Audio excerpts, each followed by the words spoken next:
Now that is a way to begin. Thank you so much to our musicians. Good afternoon to all of you, and welcome to the Baccalaureate service at Northwestern University. We are truly delighted that you are here and that we are here together. This is a day in which we celebrate our 2022 graduates in a particular and special way. The term baccalaureate is borrowed from the Latin for the word for berry, or bacca, and laurel, or laureate. It is often repeated that the baccalaureate ceremony has its origins at Oxford University in the 15th century, when students were given laurel wreaths to wear in celebration of their imminent graduation. And I might add, at those services, speakers spoke for a minimum of 4 hours in Latin. Here at Northwestern University, we celebrate each day of our life together in community. And this community is made up of people from many different religious, cultural, and secular traditions. The banners that you see on display reflect some of those traditions. And in this service today, we will be invited into a posture of prayer and contemplation from different communities and traditions. We already have and will continue to receive the gift of music, which is created and offered in our midst. We will hear sacred texts from different traditions that were chosen by the graduates who are reading them because they are meaningful to them. Many of these ancient texts extend much farther back than 15th century Europe.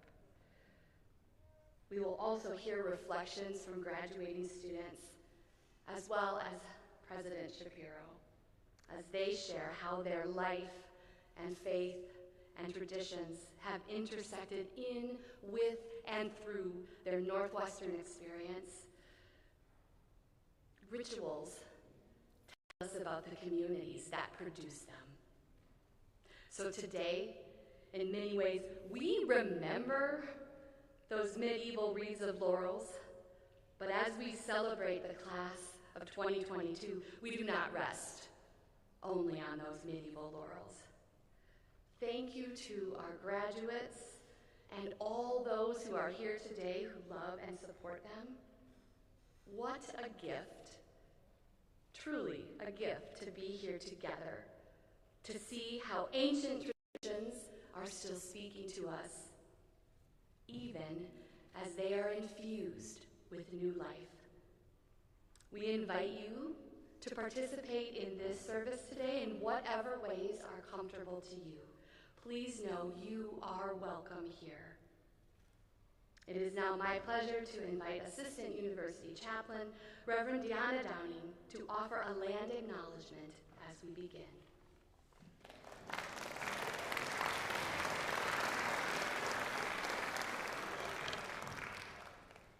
Today is a day of great celebration and joy.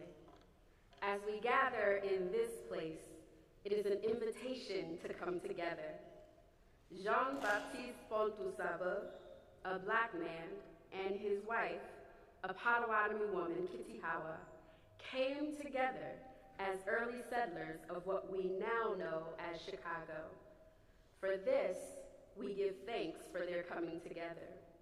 We gather today on that land, the traditional homelands of the people of the Council of the Three Fires, the Ojibwe, Potawatomi, and Odawa, as well as the Menominee, Miami, and Ho-Chunk nations. So now, let us gather together in celebration of our graduates today. We will now be invited to prayer from different traditions.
Within the Hindu faith, we begin every endeavor with an invocation to ground ourselves, set aside our egos, and set intention to serve a higher purpose.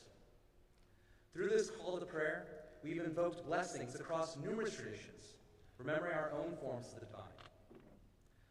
The word Om that I have just chanted symbolizes the entirety of the universe, and it is said that this Om serves as the bedrock of our universe as existence itself.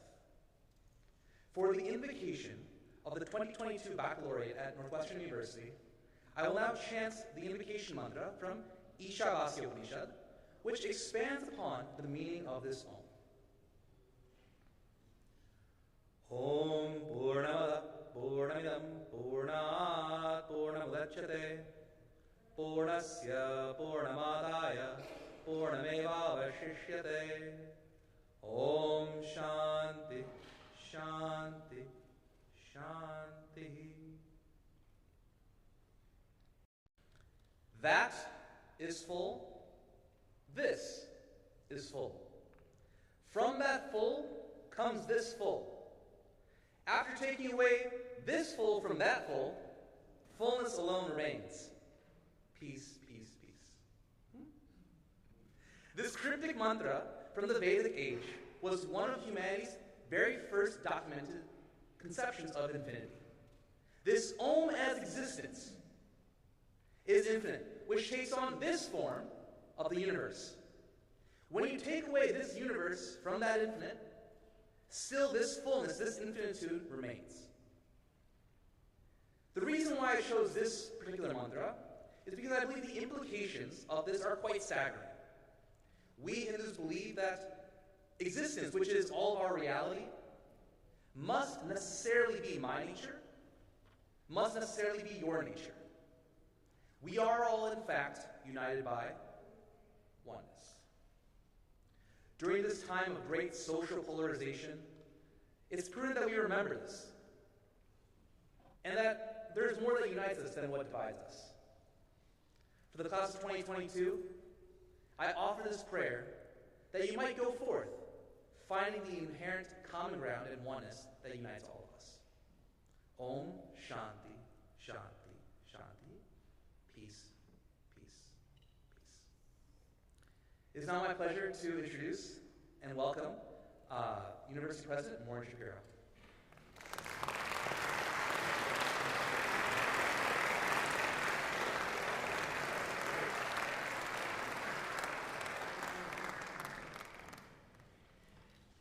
Well, Kristen, I have to say that that call to prayer is really beautiful and much better than a 4-hour lecture in Latin. If I knew Latin, I still wouldn't do it. But don't worry, I don't. So after 22 years of presiding over graduation festivities as a president, I know I'm going to miss them, but the ceremony I undoubtedly will miss the most is this one, Baccalaureate. As was pointed out, it's our chance to celebrate many of the world's great religions, to have religion bring us together instead of, as it happens all too often, push us apart. Now, when I'm asked to list the ideal outcomes of a Northwestern education, some come immediately to mind, and I bet you they will not surprise you. We want all of our graduates, when they leave campus, to have a well-developed appreciation for diversity in all its forms, to have a dedication to creating a world characterized by genuine inclusion. They should, of course, have quantitative skills, communication skills, and, of course, a special appreciation for the arts and the humanities. But there's another outcome I personally find attractive: strengthening religious faith. And I don't mean questioning religious faith, although sometimes that's important to do. I really do mean strengthening religious faith. Now, several of you attended a wonderful celebration they had for me at Hillel a couple of weeks ago, and I got to talk about my own religious journey. I talked about how my love of Judaism and my knowledge of its holy texts have grown during my 13 years here at Northwestern. And I know with the vibrancy of our faith-based communities guided by an extraordinary religious staff. I bet the faith for many people, many of our students, has become stronger as well. Now, over the past 12 years at Baccalaureate, I typically provide a Devar Torah, which is a word of Torah, commentary on whatever the Parsha is today. It's the second chapter of Numbers. It's the priestly blessing.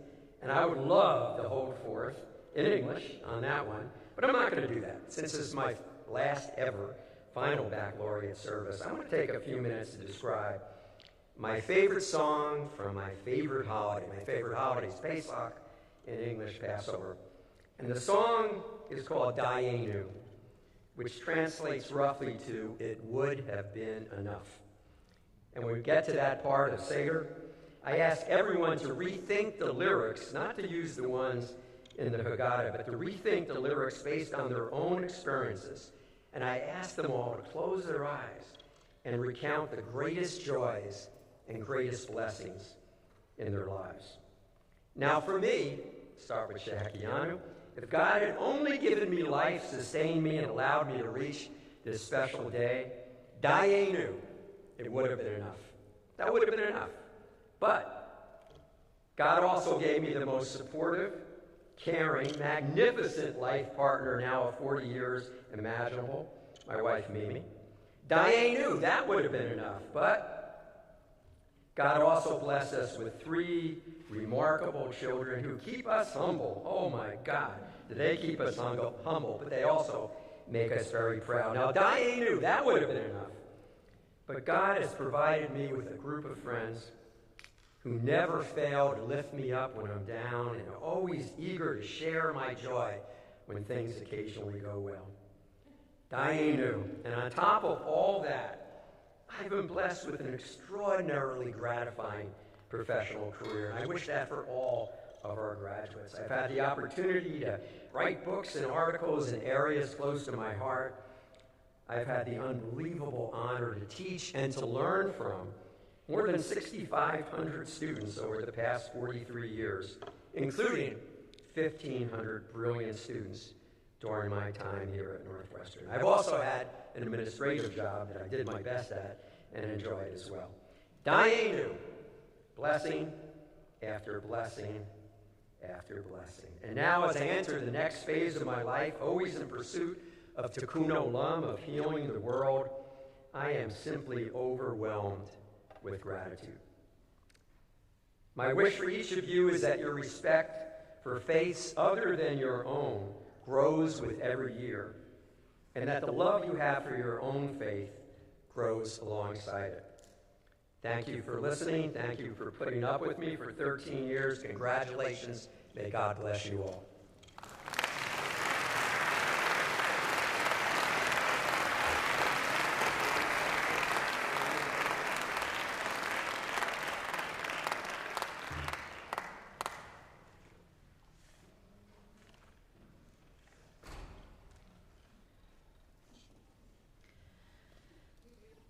Greetings of peace, everyone. Assalamu alaikum, sasrikal, namaste, bonjour, and a very special Shabbat Shalom to our Jewish community and our dear President Morton Shapiro, whom we all adore as Morty. I have the honor of sharing some deep gratitude for Morty's tenure here at Northwestern. It's never easy to sum up over a decade of someone's daily contributions in a few words in front of hundreds of people. However, I will attempt and reflect from the depth of my heart sincere words for our dear outgoing President Morton Shapiro. Dear Morty, in the last few weeks and months, there have been several publications and occasions that have recognized your contributions to Northwestern, and I am sure you, Mimi, and your beautiful family has felt the deep love and admiration of our Wildcat community. Today, in this Interfaith Baccalaureate service, we are reminded that since your arrival in 2009, you have not missed a single baccalaureate service. Today will mark your 13th service together with a community of interreligious and spiritual diversity. During your presidency at our private secular university, you always made it very clear that secular does not mean that students would have to leave their identity outside the classroom doors, but rather to embrace all students equally and equitably. Since your arrival, communities of faith have voiced their appreciation for your continued support. I can personally attest to the encouragement I felt when I joined the Wildcat community with the knowledge that my Muslim identity was something I could be proud of because of you. As a devout Jew who hasn't missed a single Shabbat service in more years than I think I've been alive, you established the significance of ritual practice as one that is to be honored and cherished rather than seen as a burden or problematic in the context of postmodernity, where sometimes students may not know if it's okay to be their whole self. So one day, some of my Muslim students brought me the front page of the Daily to my office with a heading that read, "For President Shapiro, faith comes first." One student was curious and asked me if Morty was actually religious or really observant. And I answered, well, he keeps kosher and he's never missed a Shabbat service. And the student said, wow, that's amazing. Then another student remarked, well, yeah, Shabbat, that's only once a week. And it's not like he's praying 5 times a day.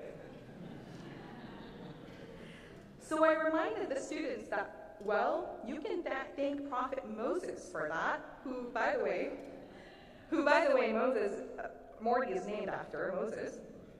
So the story goes that Prophet Muhammad, peace be upon him, is on a journey to a cosmic heavenly place where he is commanded by God to tell Muslims that they must pray 50 times a day.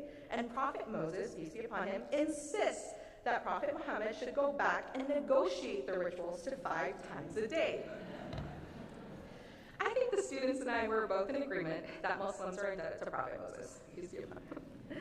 Humor aside, I believe it was these types of conversations that allowed for many students from various backgrounds to feel a sense of pride in the practice of their own traditions because they could identify a leader within higher administration who wasn't shy to practice his own faith. In fact, he was and is very proud to practice his own faith, and that uplifted the spirits of all those around him. Morty regularly visited various ministries on campus, and under his tenure, many of our diverse campus communities have grown and thrived. We completed Northwestern's first interfaith strategic plan, supported the development of Sikh, Hindu, Muslim, and Buddhist students, enhanced space at Hillel for Jewish students, and hired my really amazing colleague, Michael. That was a really good decision. I hope you know that. We also enhanced resources for students with spiritual interests and mindfulness programming, hired our first Christian Black female assistant chaplain, hired our first Hindu chaplain, hired the first Black director in religious and spiritual life, hired the first female Muslim chaplain as an associate chaplain, and the first female university chaplain at Northwestern University. Morty, I hope you know that your support for a healthy practice of religion and spirituality on this campus has helped make history not only here in Evanston, but has raised the bar at global levels for all universities. I know this journey has not been easy, as all leaders face much hardship. We referenced Prophet Moses, peace be upon him, earlier. The tasks given to leaders were never easy. As one of my mentors always reminded me about the hike up to Mount Sinai, the road to the top of the mountain is always steep, filled with sweat and stones that eat through the soles of your feet. So the journey was never meant to be easy. But sometimes, with the right companions, like Prophet Aaron, and speaking of companions, you have Mimi right by your side. Mimi has always been by your side and has been so gracious to our Wildcat community by hosting us at your home for years. So sometimes, with the right companion, the tasks become a little lighter. Thank you, Morty and Mimi, for being strong leaders, for deeply investing your time, love, energy, and sharing your light with us. We have a small token of appreciation for your family. So Morty, as we were contemplating on what an appropriate gift for you would be, we thought it would be best to have artwork that represents everything you stand for in your strong belief, which you just recently quoted in your talk about Tikkun Olam. It's a Jewish value, or the concept of healing and repairing the world. In the spirit of coming together and healing the world, the artwork was designed and installed by a local artist who trains young refugee children right here in Chicago and young adults from respective cultural and faith backgrounds. The artwork is a collage of rice paper from 7 different continents around the world in a shadow box with geometric tapestry that is significant in various cultures. The young apprentices have all signed their names at the back, and we hope that this small token of appreciation has some meaning of healing in your new journey ahead and your new home.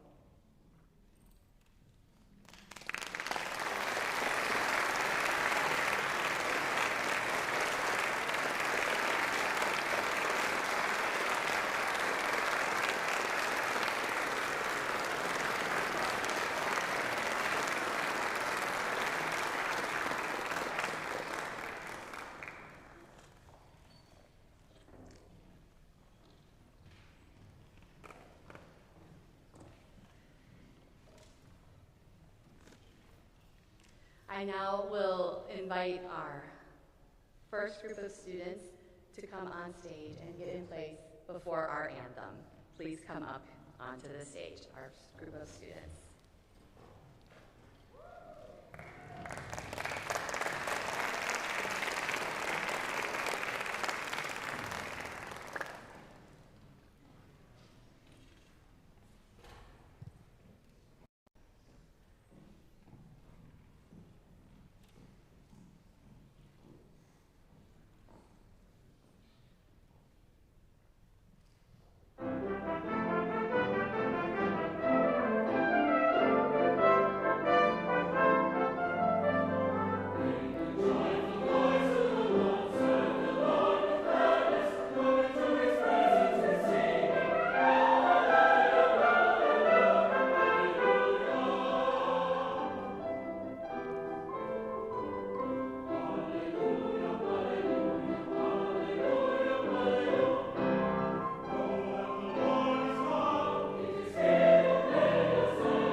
like to share two texts from the Talmud with you all today, which discuss how there is no fate, constellation, or inevitable outcome for the Jewish people, emphasizing how each of us have the ability to shape our own future. The first text is Rav's commentary on the subject of fate. Rav also believes that there is no constellation or fate for the Jewish people. Rav Yehuda said that Rav said, "From where do we learn that there is no constellation for the Jewish people? It is stated in the Torah with regard to Abraham, God brought him outside and said, 'Look toward heaven and count the stars. If you are able to count them, that is how numerous your offspring will be.'" The Talmud teaches that Abraham said to the Holy One, "Blessed be he, Master of the universe, one born in my house will be my legacy." And God replied, "No. Rather, what will come forth from within you will be your legacy." The second text is the story about Shmuel and a man who was saved from death. And from a story about Shmuel, one can also conclude there is no consolation for the Jewish people. Shmuel and Ablet were sitting, and some people were going to the lake. Ablet said to Shmuel, "This one will go and he will not return. A snake will bite him and he will die." Shmuel said to him, "If he is a Jew, he will go and come back." They went and returned. Ablet stood up, threw down the person's bag, and inside he found the snake cut in two pieces. Shmuel said to the man, "What did you do to merit being saved from death?" The person replied, "Every day we all bring bread and eat from the bread. Today there was one of us who did not have bread. So when it came time to gather bread from everyone, he was embarrassed because he did not have any to give. I said to the others, 'I will collect the bread.' And when I came to the person who did not have any, I pretended to take some from him so that he would not be embarrassed." Shmuel said to him, "You performed a mitzvah." Shmuel went out and taught based on this incident. Charity will save from death.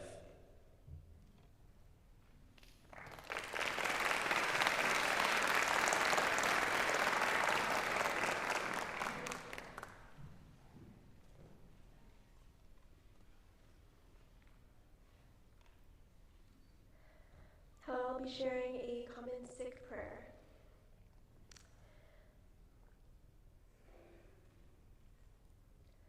Ekonkar Satnam Karta Purik Nirbo Nirver Akal Murat Ajuni Sapong Gurprasad Jap Ad Sach Jugad Sach Avi Sach Nane Kosi Bisach. Waheguru Ji Ki Khalsa, Waheguru Ji Ki Fateh. Thank you.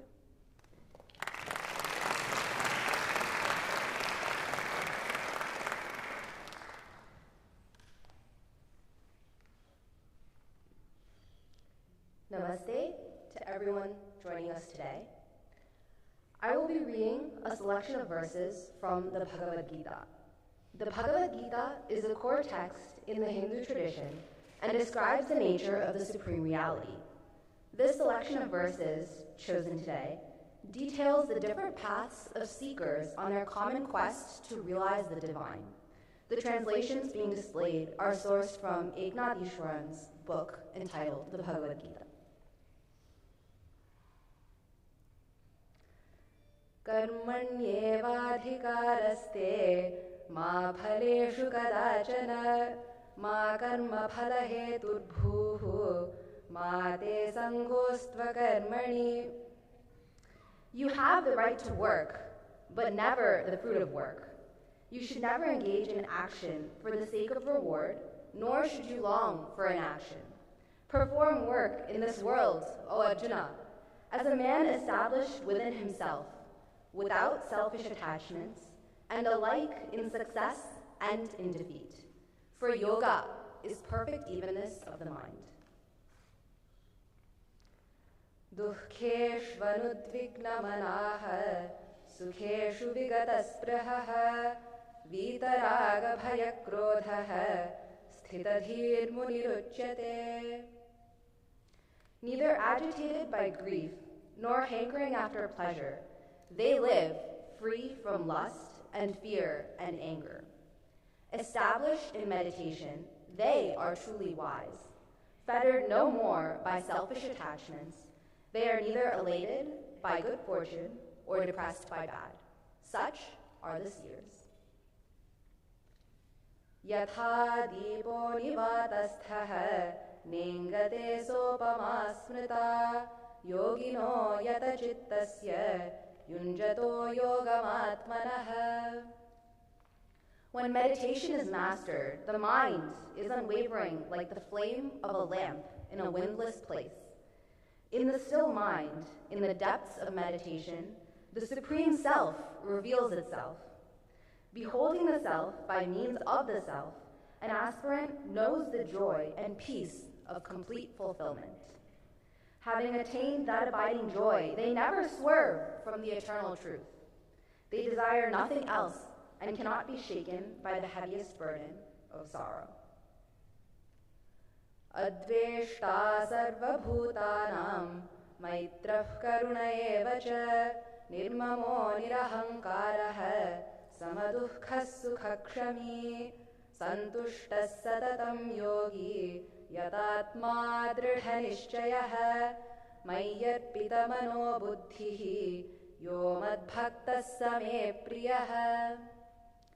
That one I love, who is incapable of ill will, who is friendly and compassionate, living beyond the reach of I and mine, and of pleasure and pain, patient, contented, self-controlled, firm in faith, with all their heart and all their mind given to me. With such as these, I am in love. Thank you, and namaste.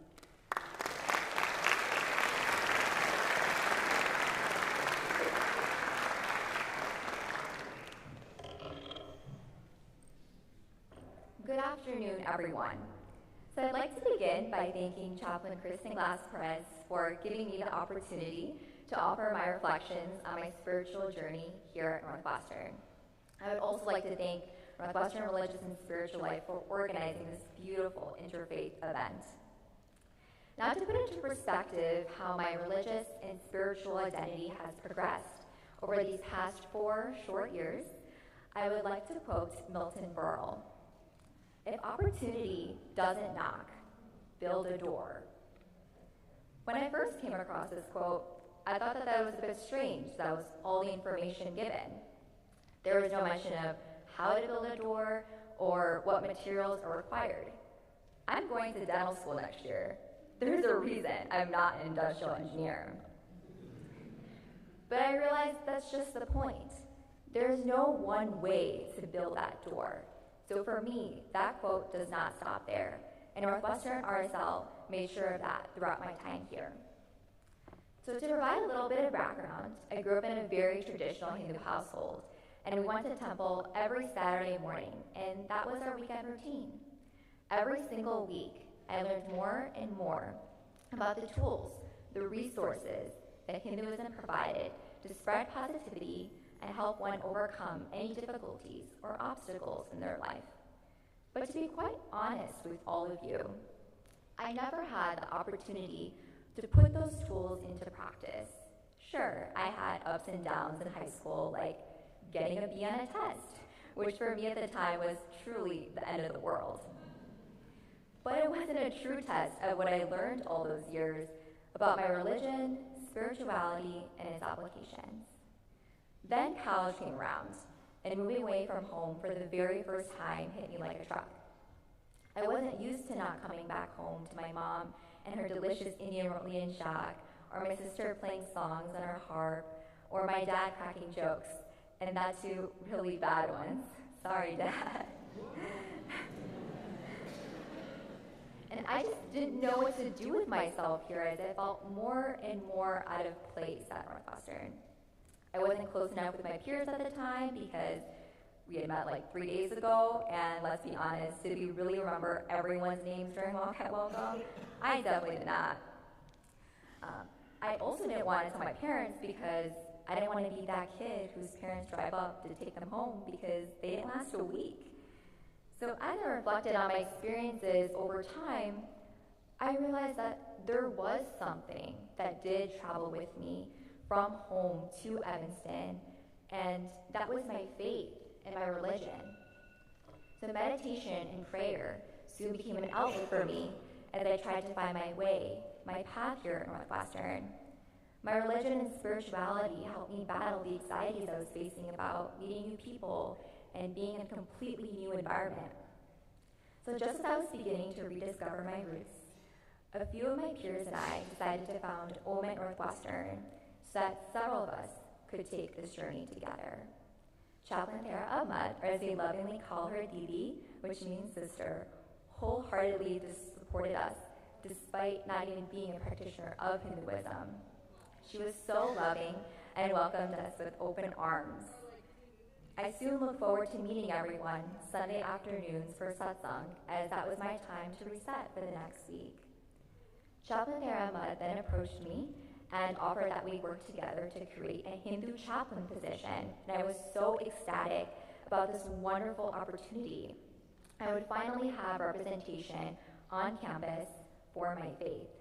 So fast forward to 2.5 years later, Chaplain Amar Shah filled this role of being the first Hindu chaplain at Northwestern University ever since its founding, 169 years prior.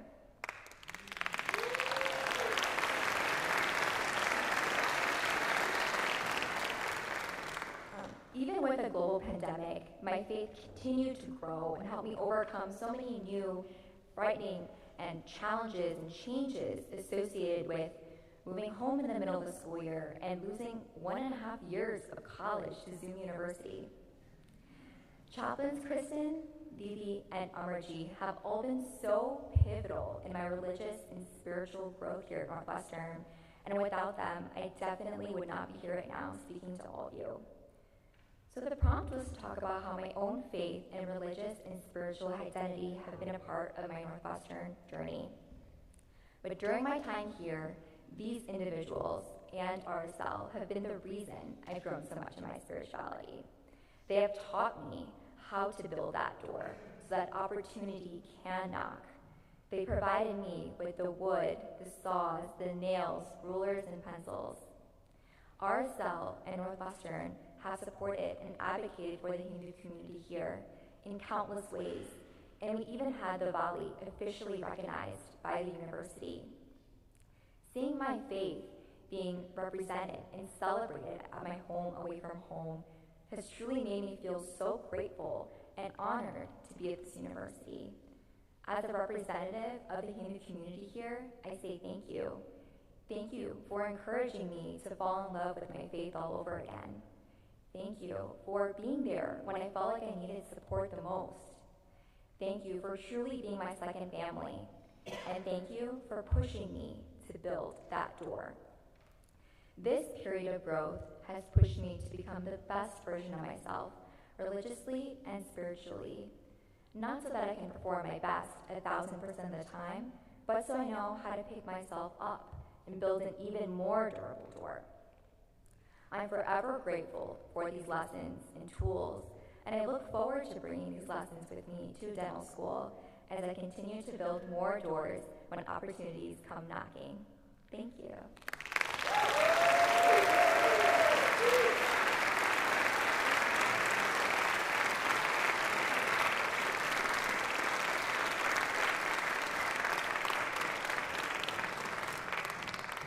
Thank you so much to all of you, and now I will invite our second group of students to come to the stage.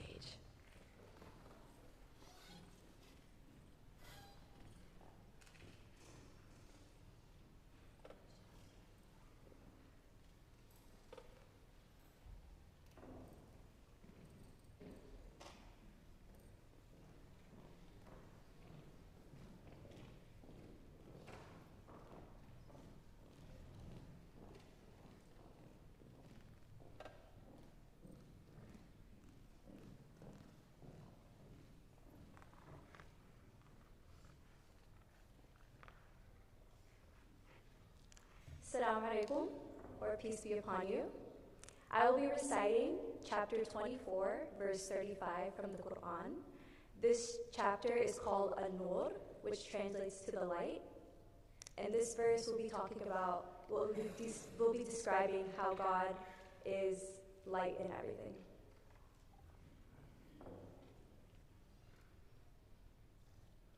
أعوذ بالله من الشيطان الرجيم بسم الله الرحمن الرحيم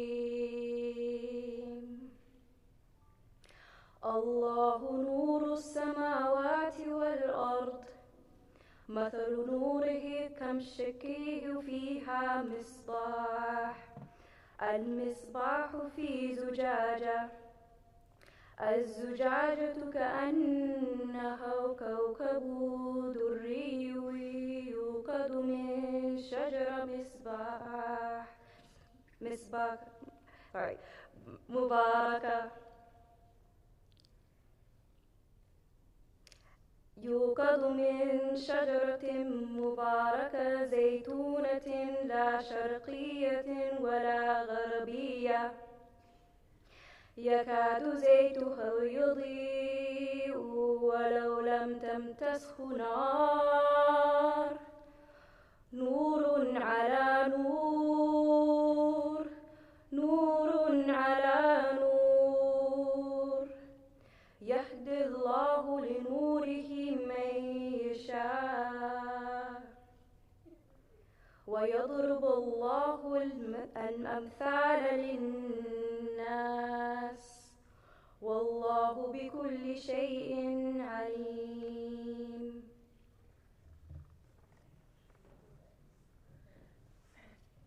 In the name of Allah, the most merciful, the most gracious. God is the light of the heavens and the earth. The example of his light is that of a pillar on which is a lamp. The lamp is within a glass.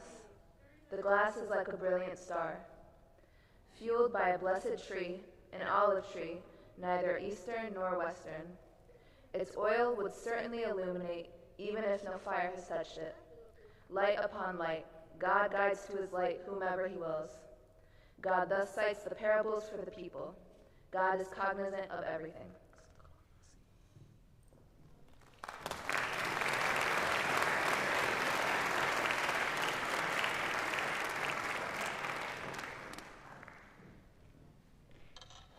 Hello everyone.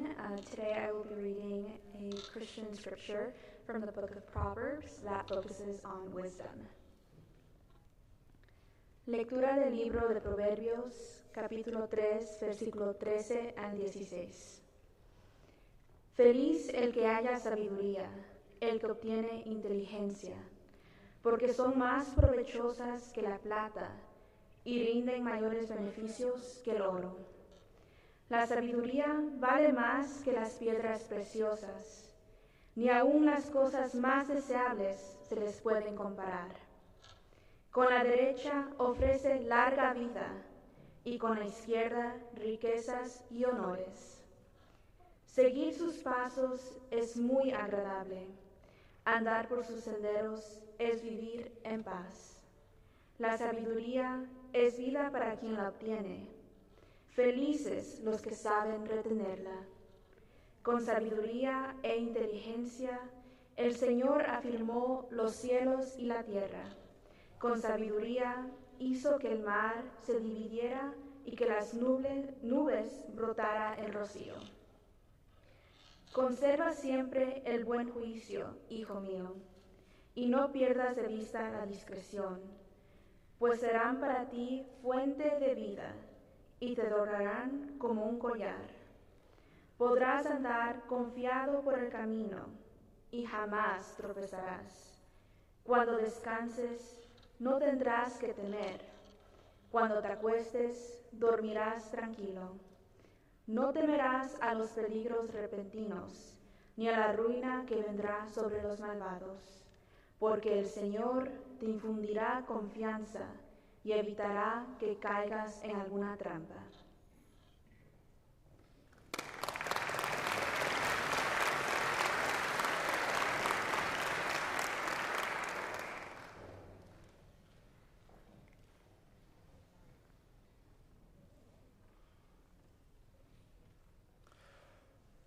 Hello, my name is Christian Williams. I'll be reading out of the book of Matthew in the New Testament.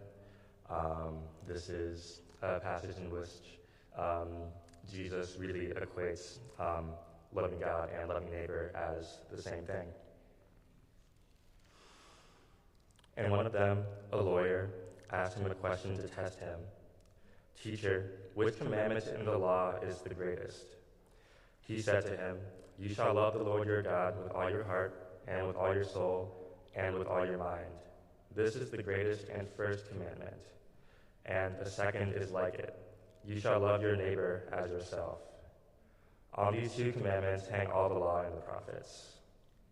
Thank you.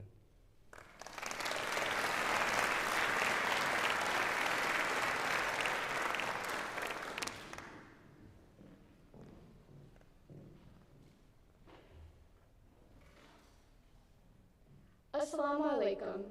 Greetings of peace and blessings to you all, and good afternoon, family and friends, Northwestern faculty, and my fellow graduates. My name is Huma Mantra, and I am delighted and honored to have the opportunity to share my reflections with you all for the past 4 years as a Muslim student here at Northwestern. About 4 years ago, I moved away from my home of California all the way to Evanston, unsure of what my life would look like and who my new family would be.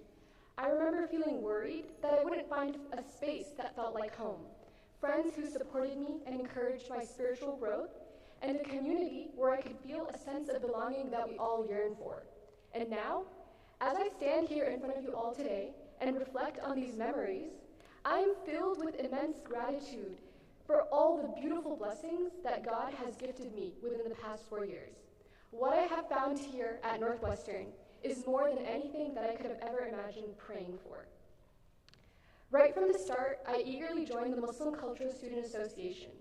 While being a part of this community, I found lifelong friendships that are rooted in Islam and encourage me to be the best Muslim woman that I can be. From breaking our fast together during the holy month of Ramadan at our chaplain's house, praying side by side in congregation at Friday prayers, and going on fun adventures such as hiking retreats, I have met so many amazing individuals who have taught me so much about myself and my faith. It is a very special feeling to be bonded to a group of people simply because of our belief and love for our faith and Creator.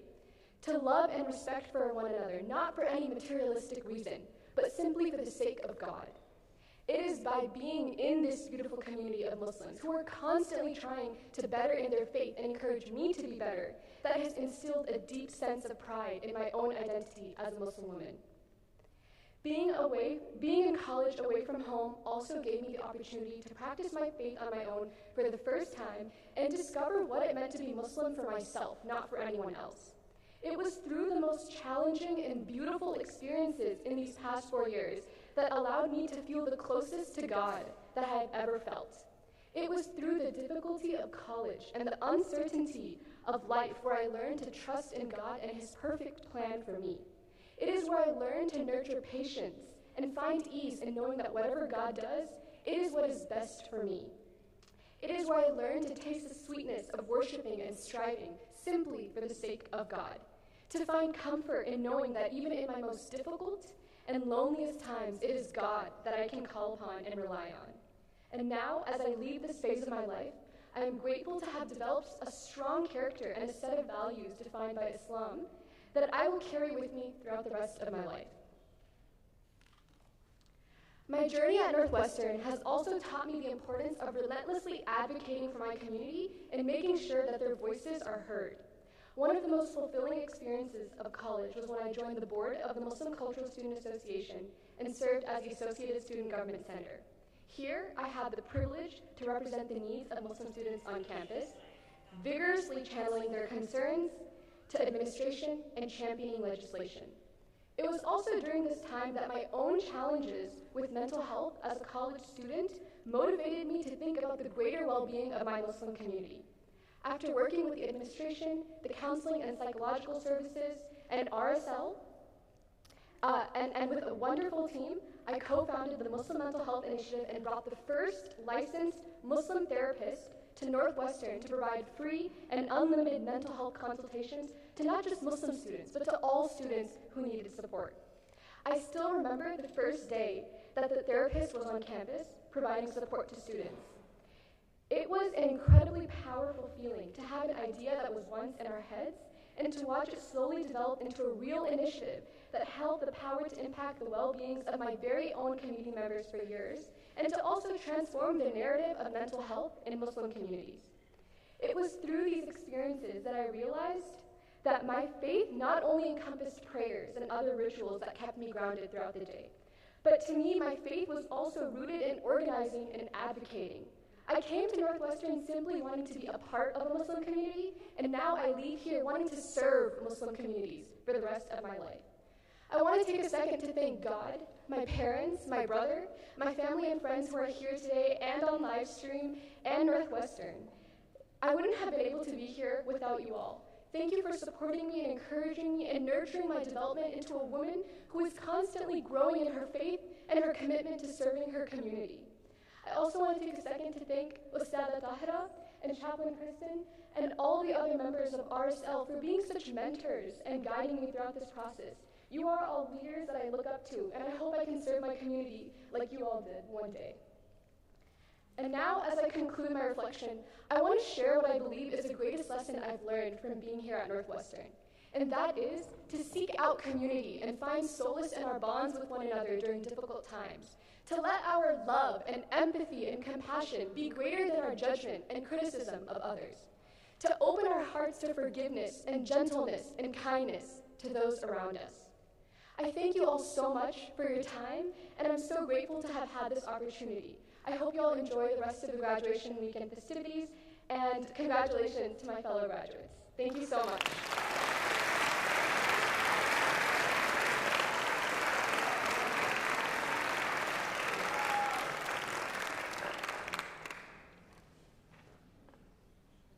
Good evening, everyone. My name is Rebecca Aiku, and I'm honored to share my reflection of how being a Christian has impacted my Northwestern journey.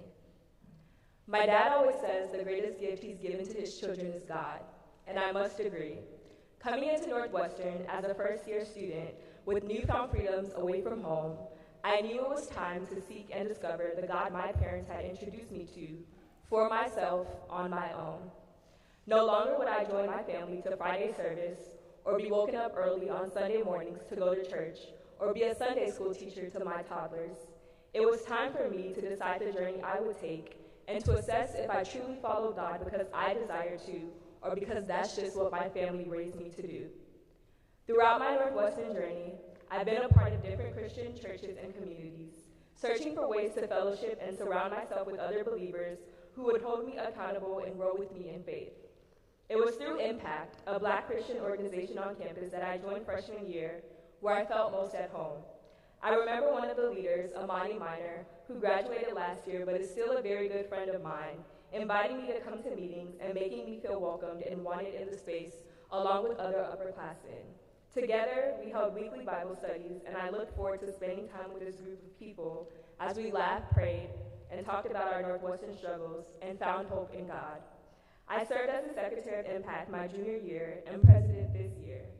I yearned to create the same nurturing space for Black students seeking to grow in their faith that I was able to find as a freshman in college. Being a member of Impact and serving as a leader has been such a memorable experience and a big part of my Northwestern journey.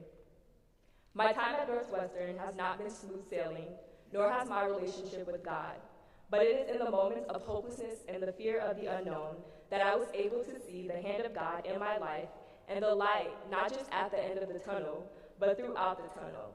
I was put in situations where I had to fully trust that the same God who brought me to this university would carry me through to the very end. Oftentimes, I doubted myself and my abilities to attain my goals. The fear of failure loomed over me as I struggled to pass some of my pre-med classes, compared my feelings of inadequacy with the capabilities of my peers, and wondered whether I was really cut out for the path I had chosen to pursue. I questioned why, of all places, God brought me here. I remember one day sitting in my room at my desk in defeat. Feelings of incompetency settled within me, which quickly turned into helplessness. I physically felt helpless, like there was no way out, nothing in my power I could possibly do to make up for years of past schoolings that made me feel behind in almost every course. I was tired of playing catch-up and being less than average, well, at least here at Northwestern. I can't describe how I felt, but it was like a heavy weight upon me, suffocating. As streams of tears uncontrollably ran down my face, and I muffled my cries of distress so my roommates wouldn't hear,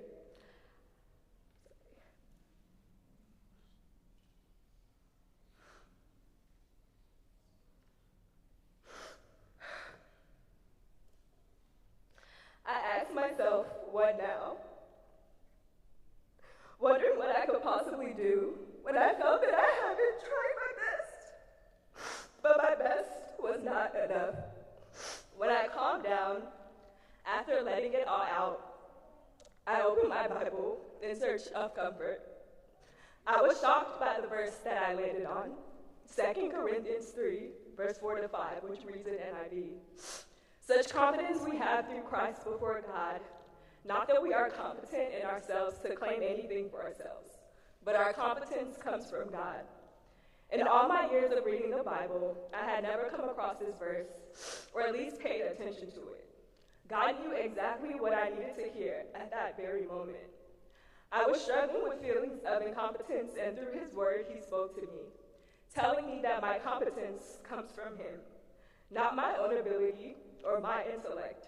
I instantly felt at peace, because to me, this was a reminder that God hears, God listens, and God speaks. I casted my burdens, my anxieties to the Lord, and he sustained me. There's been so many moments like this throughout my college journey where I felt heard and comforted by God. His peace that surpasses all understanding has helped me to guard my heart and mind against negative thoughts that I could not control and situations where I felt helpless. The peace I felt from God has made me feel more closer to him than ever before, reminding me not to be anxious in anything, but in every situation, by prayer and petition, with thanksgiving, to present my request to God and believe his words of Proverbs 3, verse 5 to 6, that rest upon both the wall near my bed and the walls of my heart. My faith in God has carried me from the beginning of college to the very end. It has opened doors for me as I've learned to put my trust in his word and to witness his will for my life come to pass. It has been my comfort in times of darkness and uncertainty, and my source of joy and peace in this unpredictable and very scary world. I can say with full confidence that I would not be where I am today with the grace of God that has been more than sufficient towards me. I entered college with God by my side. I'm leaving college with God by my side. And I pray to carry him both within and beside me for the rest of my life. Thank you. I knew I was going to cry, but thank you.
Our work in religious and spiritual life is accomplished in many ways here at Northwestern.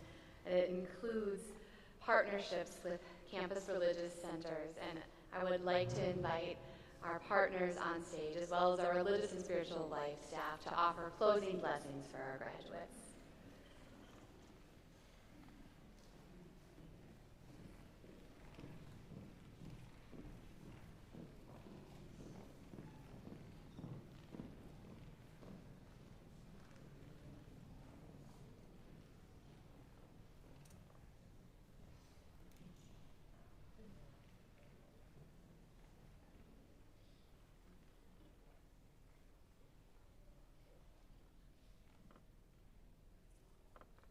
To our graduates at Northwestern University.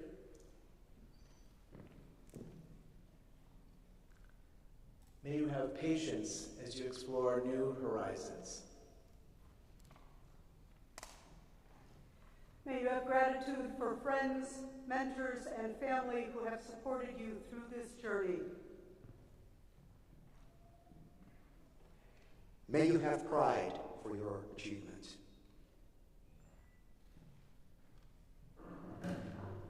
May you have humility as you serve others.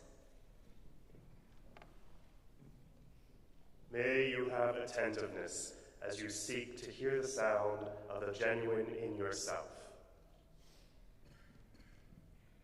May you have curiosity as you continue to excel in leadership, scholarship, and service.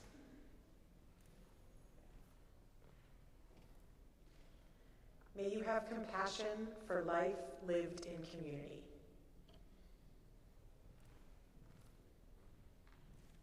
May you have generosity in the midst of the challenges to come.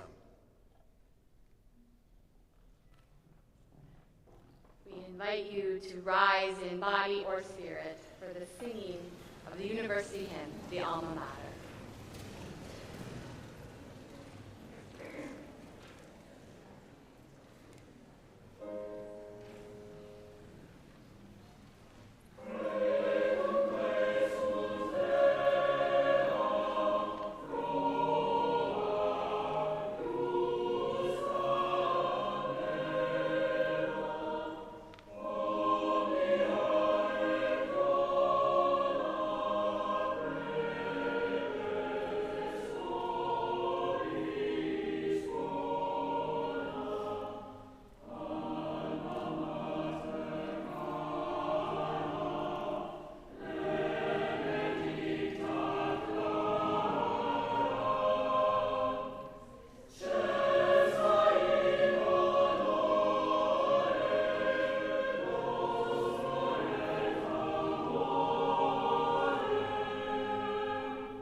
This time in your life is called commencement.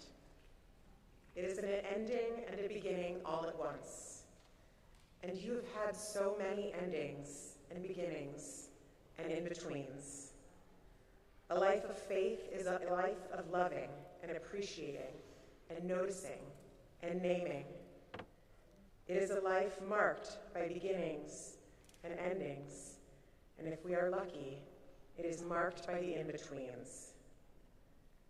Your time at Northwestern has been interrupted pushing you toward many more starts and stops and turbulent transitions than you probably expected when you started here as first years, marching through the arch with prayers and hopes and visions of what college would be. But that, my friends, is real. Life gets interrupted. Loss happens. Movements coalesce, uprisings rise up, and things are not ever exactly what you expect them to be when you stand hopefully and prayerfully and faithfully at the beginning. This has not been a simple time, and you, the class of 2022, have not been a simple class. You are the class of persistence. You are the class of perseverance. You are the class of resilience. The book of Ecclesiastes says, "For everything there is a season, a time for every experience under heaven." This is your season. This is your experience. This is a season of blessing. This is a season of celebration. This is a season of hope. This is a season of questions. This is a season of being called to your purpose. In Jewish tradition, we have a blessing we recite when we reach a significant moment, a milestone we've never reached before, a blessing for firsts. In Hebrew, we call it Shehecheyanu. It is a chance to stop, to find some perspective, and to recognize that our whole existence has led us to this very moment. The culmination of our lives so far, the beginning of our lives to come, which we are privileged to experience in the fullness of now. If we are truly present people, we could say this blessing in every single moment, because every moment is new and truly unprecedented. We recite this blessing as an opportunity to bring our attention to the miracle of this moment, to the realization of the very blessing of being alive and conscious and receptive. An opportunity to honor all the people and all the previous opportunities that enabled each of us to arrive here now. In expressing our awareness of the sanctity of this moment, we acknowledge all each of you has done to make it to this moment. And we expand to receive the gift of life from all its sources. We are reminded, take nothing for granted. Allow ourselves to be surprised, humbled, grateful, and proud. Baruch atah Adonai, Eloheinu melech haolam, shehecheyanu v'kiyamanu v'higianu lazman hazeh. Blessed are you, eternal Spirit, who has given us life, who has sustained us, and who has enabled to arrive at this very moment. Class of 2022, this is your moment. May you be blessed as you have blessed this university and community. Amen.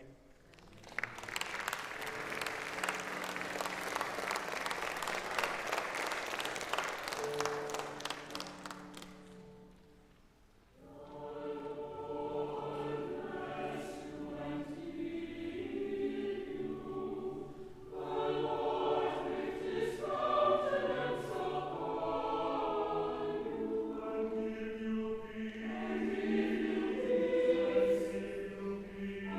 peace.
And now, class of 2022, may you be brave, may you be bold, may you be kind, may you carry forth a prophetic vision for renewing, restoring, and reconciling communities of love and listening, of justice and joy.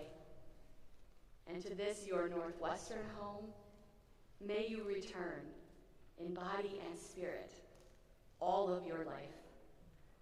We send forth the Northwestern University class of 2022, blessed to be a blessing for others.